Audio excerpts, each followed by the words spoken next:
as a tale of wonder and of mystery, and really getting into the kind of meat of what the UFO culture is about and what it's like, and all the tropes of it and stuff. I mean, I think Close Encounters is masterful, and it is still just as masterful now as it was then. I mean, this is a phenomenal movie with, to me, some of the best scenes in film, period. Some of these scenes are just, they are still so powerful today.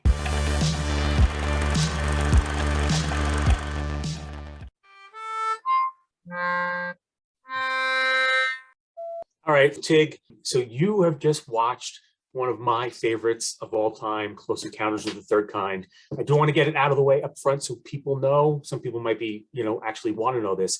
We actually watched what they call the Ultimate Edition. Ooh. There's actually 3 official editions of this movie. There's the original release from 1977. There was also a special edition that came out in the theater a few years later, which added some new scenes and cut some scenes. And it also included Richard Dreyfuss entering, like literally in the mothership, and you see the inside of the mothership at the end. I've read about that. And then later on, years later, Spielberg, who never really liked the idea of showing the inside of the ship, he wanted money in order to make this special edition. But the studio said, well, we'll give you the money, we'll give you a couple million to do it, but you have to show the inside of the ship. With that out of the way, Tig, what did you think of Close Encounters of the Third Kind? I enjoyed it very much. Mostly because it's old Spielberg. All the hallmarks of classic Spielberg are there. A lot of things that you wouldn't necessarily see in his films now, like I think he had a real embedded cynicism for suburban family life that comes across on a lot of these early movies. So like the home life is chaotic and loud and angry, and families are constantly falling apart, like, here, and you see that in E.T. In some ways, it makes the movie ring differently for me now than it did back then. But for me, at the time, seeing this movie when I was young, I really related to Richard Dreyfuss's character. This idea that he was consumed by wanting to know what this was, the awe and the wonderment that he had for the things that he had seen, and he wanted to reach out and touch it. He wanted to know what this phenomenon was, and then ultimately, in the end, when he's there at the landing, he's like, yep, I'll get on the ship, like I'll leave. When I was young, I felt like, yeah, that's totally me. But now, as an adult, as a father, now you kind of see it from a slightly different perspective, and it's like, oh, like I get why it screwed with your brain and all, but you're kind of a shitty dad. Like you effed your family over, the whole thing. Like you said, he's more infatuated with what happened, and there was a part of me that was like, well, it's because of the thing where like the aliens are sort of implanting this idea in their head, so they're infatuated and he has no control over it. But then on the other hand, he not only leaves, but he also sort of has a relationship with the Christmas Story mom, Melinda Dillon, who they like kiss at one point at the end, and I'm like, what is good? Like, I can't stay here. I've got to get down there. I know. And I do have to say, I'm certainly not alone in that. Shout out to Zaki Hassan, who's out there, a great film critic, who was also one of the contributing authors on Geek Wisdom, The Sacred Teachings of Nerd Culture, which I'm also one of the contributing authors on. And he's got the same thought. He's kind of difficult now to see that now and still sympathize with him. Yeah, there's a scene where he's sitting at the table, and his oldest son, who's like the most out of control, I would say, out of everyone, because he's not getting the attention, is crying. And then he leaves anyway. It's not like I thought he was going to be crying, and I expected at the end, like his kids to show up or something, and him be like, okay, dad's like back. And I'm like, holy shit, he just left. Like, he kissed that girl and just bolts, and he's like, no, I'm fucking leaving. All that said, as a tale of wonder and of mystery, and really getting into the kind of meat of what the UFO culture is about and what it's like, and all the tropes of it and stuff. I mean, I think Close Encounters is masterful, and it is still just as masterful now as it was then. I mean, this is a phenomenal movie with, to me, some of the best scenes in film, period. Some of these scenes are just, they are still so powerful today. They're one of my favorite scenes in the beginning when he's at the railroad track. Yeah. That's such a great scene. I just always love the way those scenes are filmed back in the day too, where it's like, I guess he's on some sort of rotating room. It's hard to tell, but it reminded me of Poltergeist. There was a lot of things that they obviously used in Poltergeist that they used in this movie. And it's very much akin to Jaws in a lot of ways, which Spielberg had made just a couple of years prior, in that limitations forced some interesting choices. And I think a lot of this picture holds up for me far better than a lot of big special effects movies, because there's such simplicity in the way these things were pulled off. And like that railroad scene, for instance, you think about how that's done. First you just get some regular headlights that come behind the car, and the car goes around behind the truck. But then the next one, when it's actually the UFO, it comes up behind the car, and then it rises up and goes over the car. That's it. And then there's like the one external shot, and they just shine a light down from above. There's actually not a lot that's cutting edge about that, but it's even more effective because of that. That's why it holds up.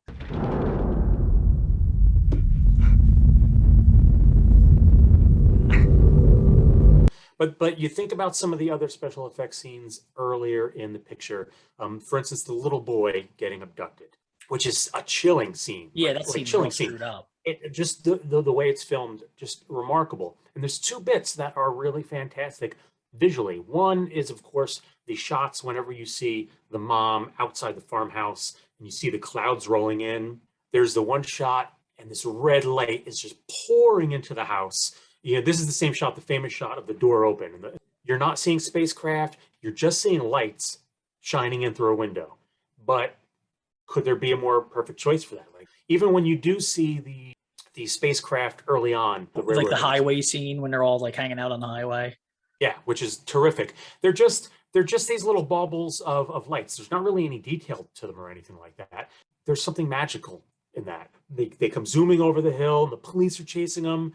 Two, the mom with the little child is fucking like, she was like the worst mom. She gets the worst mom award in most movies I've ever watched. Yeah, you know what? It was funny watching it this time. I was so struck with, she was just never paying attention to where this kid was. He's out in the middle of the road. He's here. He's there. I'm like, what are you doing, lady? Barry! A lot of fun. Yeah. Yeah, like I get that it was back in the day, like we grew up in the 80s and we definitely had more, we were definitely doing more stuff as kids that kids do now. I get it. But like, I kept thinking, like, was the 70s that crazy that like a kid in the middle of the night walks out of the house and the mom's just in the window going, "Oh, baby, come on. Like, what are you doing out there? Like, go outside and get your kid." And even when the house is basically being assaulted, right? They're trying to come in and all that. Grab your baby and go hide or something. I mean, in all fairness, I don't think she was going to be stopping those aliens. So right. They don't seem evil and they're not bad. So why were they taking people all this? Like, they never explain why they took the pilots from, that disappeared over the Bermuda Triangle and the boat. They never explain all these other people that they took. It's just sort of like, oh, you communicated with us, so now you can have them all back. Sorry. There is no explanation. And I think it was the right choice to leave that open, because I don't think the movie was trying to explain the UFO phenomenon and the abduction phenomenon and all that. I think it was just trying to depict it in a way that people could be excited by and grasp. But yeah, no, there is no explanation for it. It was just something that these weird ass space people did, and we're not really sure why. I mean, though it did certainly appear that the government expected that these people were going to be returned, or they were going to get some sort of explanation, because of course there at the landing site they were prepared with the list of names. And I guess that was actually the French guy. Yeah, Truffaut, who, for people who don't know, François Truffaut is one of the great French directors. He's the director of the 400 Blows and a number of other fantastic pictures. Highly influential. People, of course, were in awe of him on the set, because because he was such a fantastic director. He also did perhaps the best book on Alfred Hitchcock, which is just called Hitchcock Truffaut, and it's just the two of them having a back and forth conversation for like 200 pages. It's That's just cool. a transcription of that, and it's great. If people who are interested in the filmmaking process, check out Hitchcock Truffaut. It's a great book. And he was great. He was a great choice because I thought he brought not just a scientific curiosity to the role, but also compassion. There was a level of compassion to his Right. character. You're seeing, sort of the government engaging in these conspiracies to try and hide the truth from the public. That's one of the whole bits in this movie that I just have always loved. This idea of them shutting down that whole area and faking this outbreak. So Yeah, like that, having dead animals thrown all over the road. So if people were driving down there, they'd be like, "Oh yeah, there must be something going on because there's look at all these dead animals." well, these two are like, screw this, we're going to drive through the barriers and drive cross country. They were watching that station wagon, like going over that rough terrain and stuff like that. It's like, no, you would have made it an eighth of a mile before that thing broke an axle and you were done. And this idea that there are these people who are compelled to be there. They felt like they needed to be there. They had to. It was just something inside them that they couldn't explain. And the French guy, like you said, having the compassion where he actually sees them escape, he lets them go. He even says that though the military and the government knows that this landing is going to happen, and they've prepared for it, they built this huge center and all that. He even says when it comes to the other people, they were invited. We're just here because we're the ones in power, but they were invited. These people were actually asked to be here. They belong here, unlike us. All those people that came, the military ended up trying to get them out of there. Yeah. So it was just the three at the end who sort of escaped the chopper. Larry. Yeah. I wrote his name down. I wrote down fucking Larry. I should have never given up jogging. Like as soon as he joined that group, I was like, he's either gonna die or he's gonna like have some, and they ended up just putting him to sleep with gas or whatever. But like that guy is kind of a funny character and I just have thrown in there for no reason. Yeah, he just sort of and the crazy thing is, for me, he's always been one of the most memorable characters. They're just crop dusting!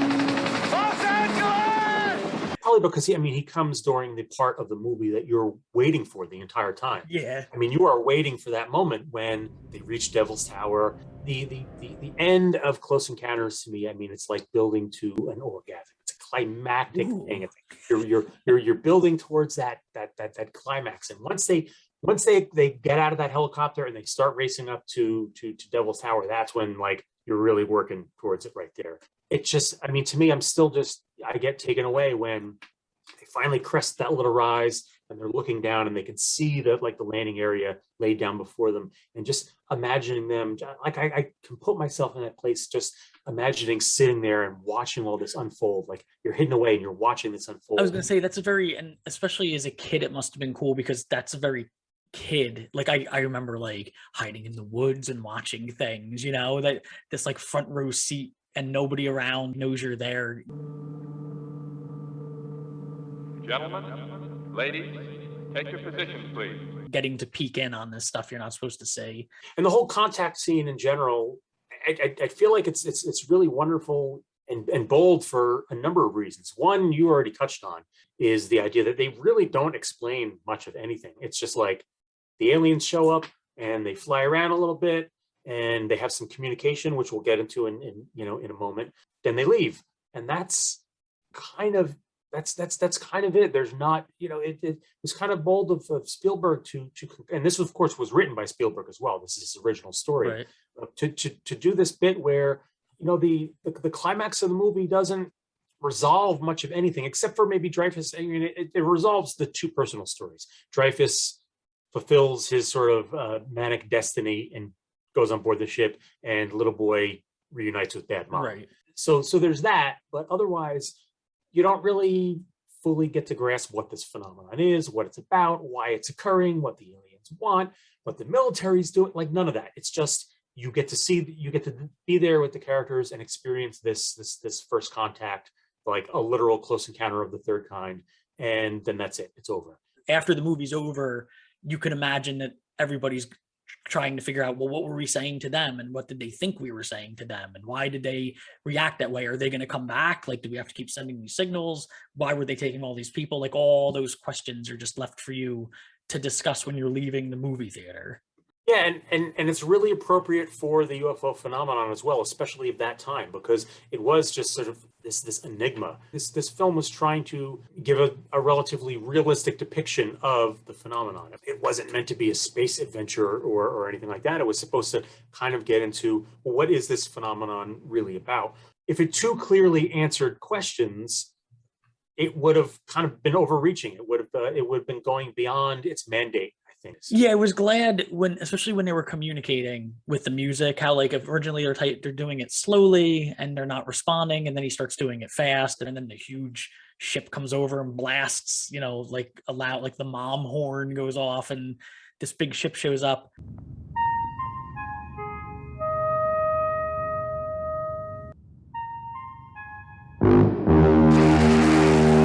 It doesn't need to be explained, because the whole time you're watching those scenes, that's what you're doing. Like because you're just witnessing it all. Like there's no time for questions. You're just witnessing what's going on, and the questions can come afterward, because right now you're just like watching everything that's happening. Yeah, and you can't explain the unexplainable. And that's one of the things that Dreyfuss's character is going through. He's going through this unexplainable obsession because of this thing that he saw. And his whole reason for going aboard the ship is because he needs answers. He needs to have the unexplainable satisfied. He needs it to be answered. But you can't explain that. His whole journey that's another story. He's going into the second phase of his life, and that's a different thing entirely. That's beyond the purview of what this picture is. So to get into explaining it too much, I think it would have lost something if it would have more explicitly explained some of this stuff, which is why I think Spielberg was dissatisfied with having added shots of the inside of the ship. Again, it was one of these great aesthetic choices of even just seeing the aliens. When you finally meet and see the aliens at the end, they're bathed in such a blanket of backlighting that there's really only a shot or two where you see any sort of detail whatsoever in them. And I think that was a much better choice than just in like a very flat light showing them for what they, clearly what they look like. And even with the if you want to call it the mom alien, whatever, the older one that was like with the weird legs, and you just see it. When it first comes, you're like, what the, because I didn't expect that at all. So I was like, well, what the fuck's going, like, what is this? And then you don't see it anymore. Yeah. So you're like, so what just, like, what did I just see? Like, what just happened? Yeah. The only really clear one you see is the animatronic one at the very end that does the hand signals. Which, is that ever, like, how did the French guy, I never understood how the French guy came up with the hand signals that matched. He never explains that. Like, that part's the only part that bothers me, is that at some point in the movie, he's like, that guy's doing something, but all I could think of was he doesn't know why. Maybe he doesn't know why either. He just, for whatever reason, he was doing those hand movements. Yeah, it's got something that it was something that he pulled from the sighting in India when they were hearing these sounds. But yeah, some of these specifics are very vague in that respect.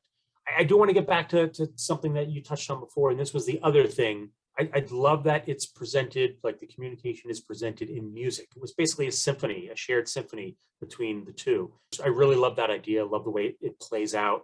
Ray to the second. Up a full tone. Me to the third. Down a major third. Kick and mule.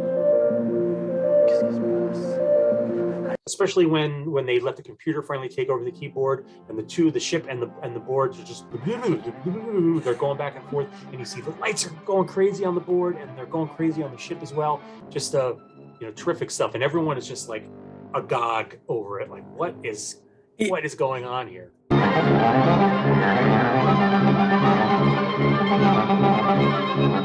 There was a part of me that was almost worried when it was talking like that, because I was waiting for someone, like, all of a sudden just a laser blast to come out of the ship and just destroy everything. Because I'm like, you don't even know what you're talking about. You could be just saying like hostile things to each other. Yeah, taunting one another.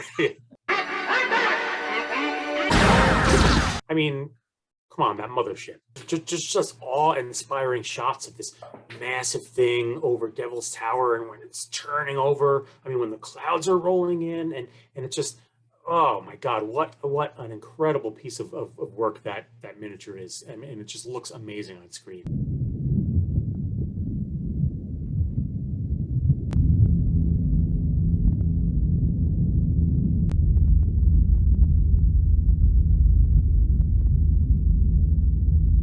At its heart, the film's not just about, of course, the UFO phenomenon, but it's also about obsession. And that's why Dreyfuss's whole transformation through it is really compelling. It's like, it's manic and it's crazy and he's clearly out of his mind. But at the same time, like when he finally reaches that point when he's building the giant Devil's Tower in his living room, it's like, dude, you are nuts, but that's also awesome.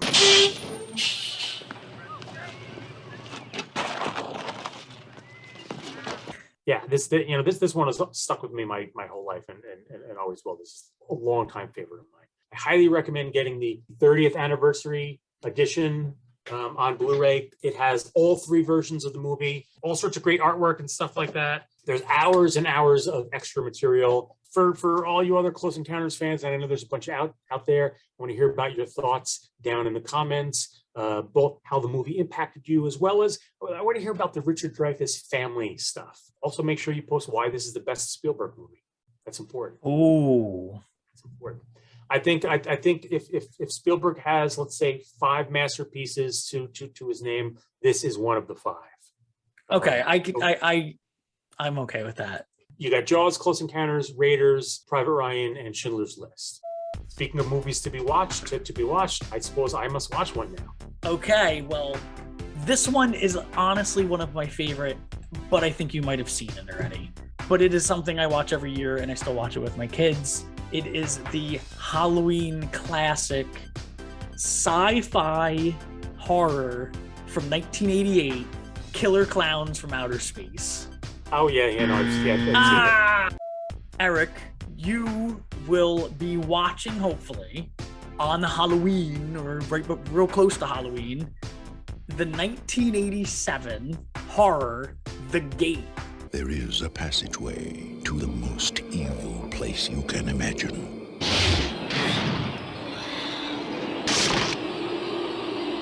You got demons.